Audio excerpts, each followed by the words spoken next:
Ready, start. The learned counsel for the appellant submitted that there were multiple interactions by the complainant and the accused, who were both major individuals, which clearly indicates consent on the part of the complainant, the alleged victim, full stop. It is argued that there was never a promise of marriage given by the accused so as to induce the complainant into a physical relationship, full stop.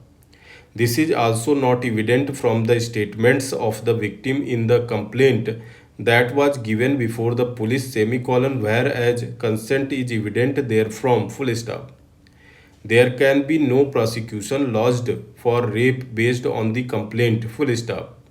Insofar as the allegation of promise of marriage to induce the complainant to consent, the learned counsel relies on a judgment of this court in Prithvi Rajan versus the state represented by the inspector of police and another close passed on 21/2025, full stop.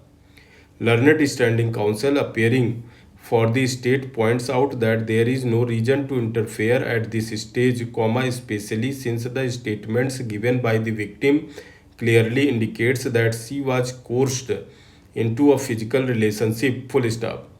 Only a trial would reveal what actually transpired, and there is no reason to now invoke the extraordinary jurisdiction under Section 482 of the CRPC, full stop.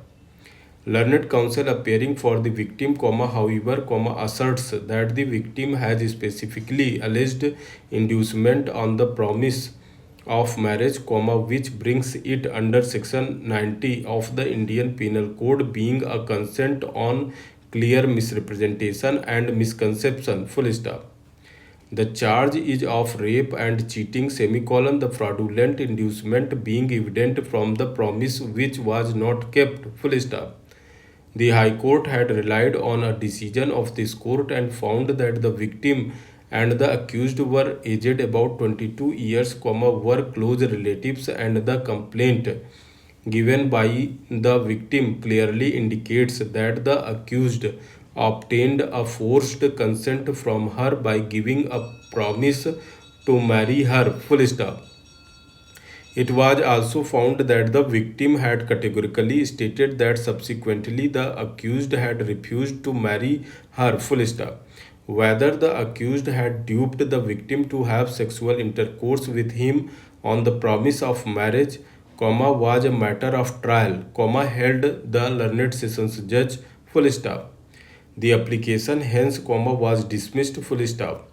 We have gone through the first information statement made by the complainant and the statement given before the police, which would form the basis of the trial, full stop.